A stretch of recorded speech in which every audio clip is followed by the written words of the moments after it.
आपको पता है बिलावर में हाल ही में 3 लोगों की मौत हुई, दर्शन सिंह, जगदीश सिंह और एक 14 साल का लड़का वरुण चांद। हम आज सुबह पार्टी लीडर्स के साथ बिलावर जाना चाहते थे। आप लोग जानते हैं पिछले महीने भी मैं जम्मू आई और मैं बिलावर गई और तब भी एक बहुत वरिंग इंसिडेंट हुआ। मक्खन दिन जो थे उन्हें सुसाइड कमिट किया, पुलिस कस्टडी में उनको टॉर्चर किया। आज की डेट में जो 3 नौजवान लड़के मरे हैं, the youngest being only 14 years of age, 14 साल का लड़का, तो उसका क्या कसूर था। तो मैं आज बिलावर जाके जो इनकी फैमिलीज हैं उनके साथ हम शोक मनाना चाहते थे, कंडोलेंसेज अपने पे करना चाहते थे, लेकिन यहाँ जो पुलिस है उनने हमें जाने नहीं दिया क्योंकि अपेरेंटली वहाँ माहौल बहुत खराब हो रहा है और मैं इनके साथ लड़ाई नहीं करना चाहती थी। पुलिस के भी कुछ कंपल्शंस होते हैं, एक लॉ एंड ऑर्डर उनको मेंटेन करना है, लेकिन अजीब चीज ये है कि पीडीपी के लोगों को नहीं जाने दिया जाता, लेकिन जो बीजेपी की लीडरशिप है, जैसे सुनील शर्मा साहब है वो कल गए, फिर लाल सिंह साहब दूसरी पार्टी के लीडर हैं, उनको नहीं जाने दिया। हम जाना चाहते थे, हमें नहीं जाने दिया। इफ द पुलिस फील्स कि हमारे जाने से वहां एटमॉस्फेयर विशिएट होता है, आई अंडरस्टैंड दैट, लेकिन फिर आप वही लॉजिक जो दूसरी पार्टी है, जो रूलिंग पार्टी है द सेंटर बीजेपी, आप उनके लीडर्स को जाने देते हैं। हमने ये भी देखा कि जो वहां इंडिपेंडेंट एमएलए हैं उनको कैसे लोगों ने हैकल किया, लेकिन ठीक है मैं नहीं गई। But what is worrying is कि कठुआ जैसी बॉर्डर डिस्ट्रिक्ट में हालात कितने खराब हो रहे हैं। 2019 से पहले कठुआ, राजौरी, पुंछ जैसी डिस्ट्रिक्ट्स में कभी भी टेररिज्म नहीं होता था, आतंकवाद नहीं होता था। आज आप देखिए हमारे 5 जवान हाल ही में अक्टूबर के महीने शहीद हुए, उसके बाद वहां फिर से सिविलियन किलिंग्स हुई। पिछले साल वहां काउ विजिलेंट्स ने 5 नौजवान लड़कों को पकड़ के जो मुसलमान थे उनका कत्ल किया। फिर हमें पता है मक्खन दिन जो थे बिलावर के, जहां मैं खुद गई, उनकी फैमिली से मैं मिली, उनको पुलिस कस्टडी में कैसे टॉर्चर किया गया। तो यहाँ पे जो पूरा एटमॉस्फेयर बन रहा है, इट्स वेरी वरिंग, क्योंकि हम जानते हैं Kathua is a border state और अब यहाँ जैसे लग रहा है थोड़ा कम्युनल टेंशन भी हो रहा है। तो उसके बारे में मैं आके यहाँ से बात करना चाहती थी और मेरी डीजीपी साहब, एलजी साहब से यही अपील होगी कि जब भी ऐसा कोई वाकया होता है तो आप क्या करते हैं, कुछ एक कम्युनिटी के लोगों को आप टारगेट करना स्टार्ट करते हैं। मैं मेंशन नहीं करूंगी, स्पेसिफाई नहीं करूंगी, आप लोग समझ रहे हैं मैं किसके बारे में बात कर रही हूं। जब से इन 3 लोगों की हत्या हुई उसके बाद कठुआ डिस्ट्रिक्ट में यंग लड़कों को उठाया जा रहा है, जेल में डाला जा रहा है अंडर पीएसए, अंडर यूएपीए। तो आई वांट टू नो कि ये जो यहाँ लॉ एंड ऑर्डर कठुआ में, बिलावर में खराब हो रहा है, ये आखिर किसकी जिम्मेवारी है, किसकी रिस्पॉन्सिबिलिटी है। यहाँ हमारे हिंदू भाई का खून बहे या हमारे मुसलमानों भाई का खून बहे, हमारा ही खून है। ऐसा नहीं है कि आज हिंदू का बहा तो हम ये अवॉइड करेंगे, हम ओवरलुक करेंगे, बिल्कुल नहीं। वो हिंदू हो, मुसलमान हो, पंडित हो, सिख हो, ईसाई हो, बुद्ध हो, वो हमारे ही लोग हैं।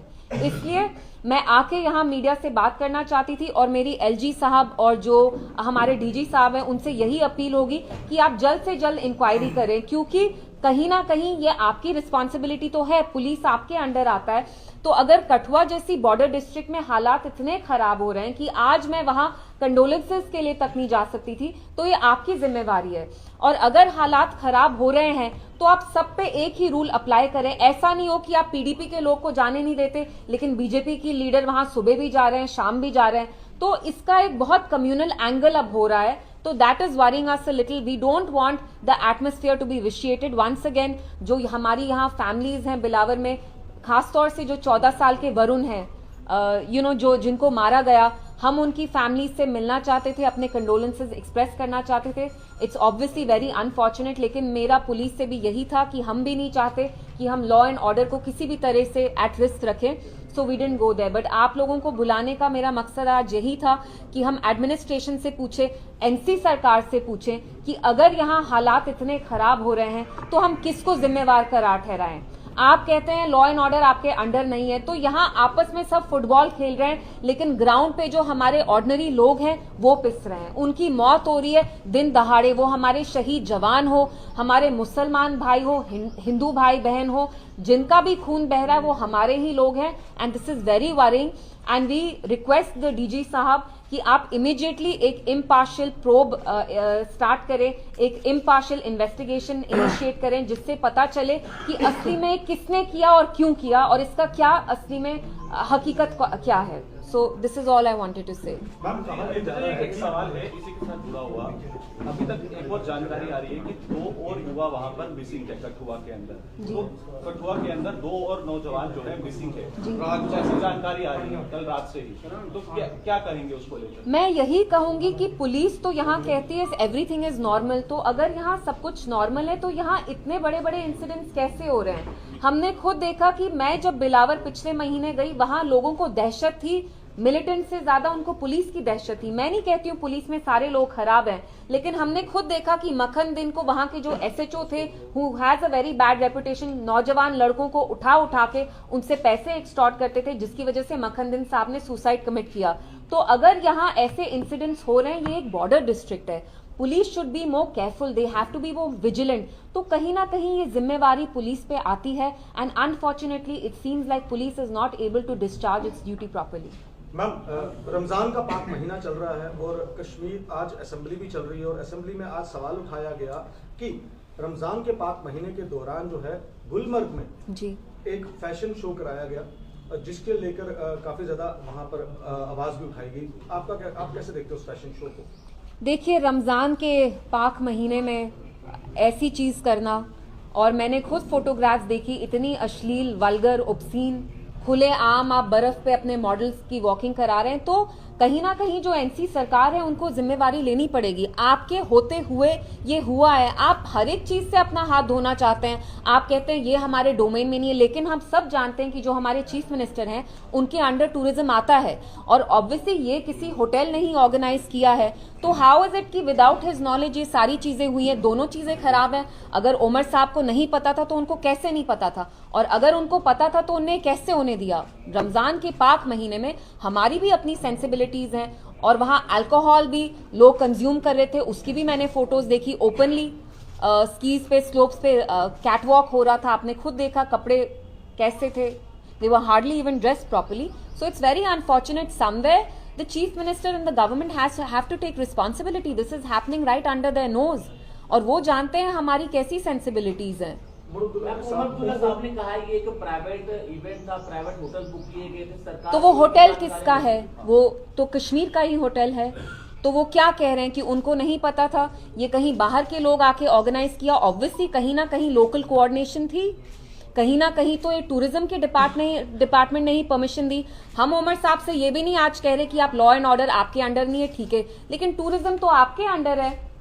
एमएलए भी जो वहां के हैं वो एनसी के हैं, तो आप मुझे कह रहे हैं कि एनसी के एमएलए को भी नहीं पता था? हम खुद 2 दिन से फोटोग्राफ्स देख रहे थे, तो वो कहीं हाइबरनेट कर रहे थे, कहीं सोए हुए थे, कि उनको इल्म भी नहीं था कि उनकी अपनी कॉन्स्टिट्यूएंसी में, एनसी के एमएलए की कॉन्स्टिट्यूएंसी में इतना वल्गर इवेंट हो रहा था। एंड ऑब्वियसली इसके जो पार्टनर्स होते हैं, जब कभी भी ऐसा इवेंट होता है, एल मैगजीन का था, लेकिन उनके लोकल पार्टनर्स तो थे, local transportation, local hoteliers, who is responsible for this? जैसे कि आपने कहा कि बराबर आपको जाने नहीं दिया गया, काफी ऐसे नेता थे जिन्होंने कल वहां पर जाने की कोशिश की, उनको जाने नहीं दिया, मगर आज सवाल जो है मुख्यमंत्री उमरअब्दुल्ला ने उठाया है हाउस में, कहा है कि पुलिस डिपार्टमेंट के ऊपर कि एलओपी सुनील शर्मा जो भाजपा के हैं उनको वहां पर जाने दिया गया, मगर डिप्टी सीएम सुरेंद्र चौधरी को नहीं जाने दिया।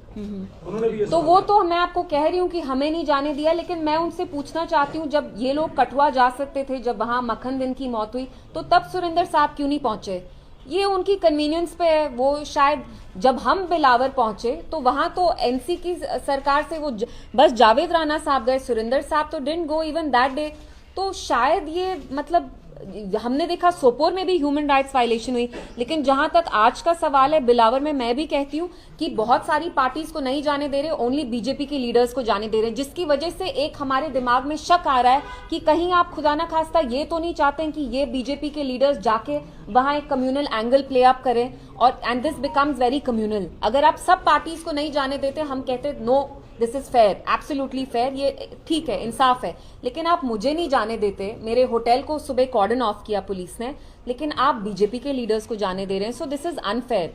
और अगर पुलिस पॉलिटिक्स में इन्वॉल्व होती है और कुछ लीडर्स को जाके वहां गंदे इररिस्पॉन्सिबल कम्युनल स्टेटमेंट्स देने देती है, so then it's not fair, because the police is supposed to be a neutral institution, but it doesn't seem like that any more. I request you to let other people also ask. Actually आज सुनील शर्मा ने जब assembly से बाहर आए He said कि मुख्यमंत्री के रिश्तेदार का होटल था जहाँ पर ये फैशन शो हुआ है। जी। रमजान तो इन्वॉल्व हो गई ऑलरेडी, लेकिन उन्होंने कहा कि होटल उनके ही रिलेटिव का था और जैसे कि आपने कहा कि जानकारी उनको पहले से ही थी। जी। सर, आप क्या कहेंगे? Well then what can I say, अगर ये इवेंट उनके रिलेटिव ने किया चीफ मिनिस्टर साहब के, तो फिर अगर वो इतना दिन दहाड़े झूठ बोल रहे हैं, इट्स अनफॉर्चुनेट। अगर आपके ही रिलेटिव ने किया और आपको इल्म नहीं था या आप उनको अब कवर अप करना चाहते हैं, it's unfortunate, because in either case you are lying, your आदेश भी उन्होंने ही दिए थे। जी। जांच के आदेश भी उन्होंने ही दिए। तो ये तो मतलब डबल हो गया ना कि आप पहले इवेंट होने देते हैं, फिर जब इस पे शोर शराबा होता है फिर आप बिल्कुल मुकर जाते हैं और आप कहते हैं आप एक एफआईआर फाइल करेंगे। अगर ये सच्चाई है इसमें कि उनके रिलेटिव ने ऑर्गेनाइज किया event, it's highly unfortunate. Omar साहब की क्या प्रायोरिटी है मुझे खुद समझ में नहीं आता। उनको पता है कश्मीर को ऋषिवर पीरवर कहा जाता है, आपकी नोज के अंडर इतने अश्लील इवेंट्स हो रहे हैं, आप क्या चाहते हैं हम इन चीजों में जाएं क्या? यहाँ के लोगों की भावनाओं को बहुत ठेस पहुंची है कि रमजान जैसे पाक महीने में आपने ये इवेंट अलाउ किया और प्रमोट भी करवाया। एमएलए भी इनके हैं, सब कुछ इनका है। तो बनी के जो विधायक है उनके ऊपर भी हमला हुआ, वो भी एक कार्रवाई जो है वो चाहते हैं, जी, तो उस पर क्या कुछ कहना चाहेंगे? मैंने उनका देखा and it was very unfortunate. उनने कुछ गलत बात नहीं बोली और उनको वहां लोगों ने ऑलमोस्ट हैकल किया, उनकी पटाई होने वाली थी, पता नहीं वो कैसे वहां से निकल गए। तो इट्स हाईली अनफॉर्चुनेट कि उनके साथ ऐसा वाकया हुआ। बट जो उनने क्वेश्चंस उठाए, मैंने उनका स्टेटमेंट नहीं देखा, लेकिन हम एक जमहूरी निजाम में रहते हैं, हमें अपना ओपिनियन एक्सप्रेस करने का फुल फ्रीडम है। So what happened with him was very unfortunate. Ma'am recently अभी एनसी-लेड गवर्नमेंट ने अपना बजट भी पेश किया है, उस बजट को आप किस तरह से देखते हैं? और कई सारे कैजुअल वर्कर्स थे, उनको बड़े सारे होप्स थे उस बजट से, जी। वो कहीं ना कहीं फुलफिल नहीं होता, उस पर क्या आप कहना चाहेंगे? देखिए, इट्स हाईली अनफॉर्चुनेट क्योंकि एनसी ने जब ये इलेक्शन लड़ा तो उनने मंशूर में ये लिखा कि वो 1 लाख नौकरियां देंगे नौजवानों को और डेली वेजर्स जो हैं उनको रेगुलराइज करेंगे, लेकिन बजट में उनका कहीं भी नामो निशान नहीं है। तो दिन भर दिन मुझे लगता है वो अपने हर एक वादे से मुकर रहे हैं एंड इट्स एक्सट्रीमली सैड क्योंकि ये जो डेली वेजर्स हैं, कॉन्ट्रैक्टर्स होते हैं, कॉन्ट्रैक्चुअल एम्प्लॉयज होते हैं, वो हमें कितनी बार मैसेज करके लिखते हैं कि हमारी जिंदगी बर्बाद हो रही है, हमें कहीं कोई भी सेंस ऑफ सिक्योरिटी नहीं है। तो NC government is not able to give anything. लोगों को ना वो सेफ्टी दे रहे हैं, सिक्योरिटी दे रहे हैं, डिग्निटी दे रहे हैं, जो खुद अपने वादे थे उनसे भी वो मुकर रहे हैं। मैम आज भी डेली वेजेस से प्रोटेस्ट किया है, उन पे लाठी चार्ज हुआ है, पुलिस ने उन पे काफी लाठी चार्ज किया है, वहां पे भी प्रोटेस्ट चल रहे हैं जब हम यहाँ पे। मैं पुलिस को यही रिक्वेस्ट करूंगी कि आप न्यूट्रल रहें और आप अपनी ड्यूटी फुलफिल करें। जो जिन बेचारे लोगों पे जुल्म हो रहा है, अगर आप उन पे ही डंडा चलाएंगे तो आप एक न्यूट्रल इंस्टीट्यूशन नहीं रहेंगे। इन लोगों को हक है, इनका जमहूरी हक है कि ये एक पीसफुल वे में प्रोटेस्ट करें। डेली वेजर्स का हक बनता है कि वो अपने लिए लड़ें।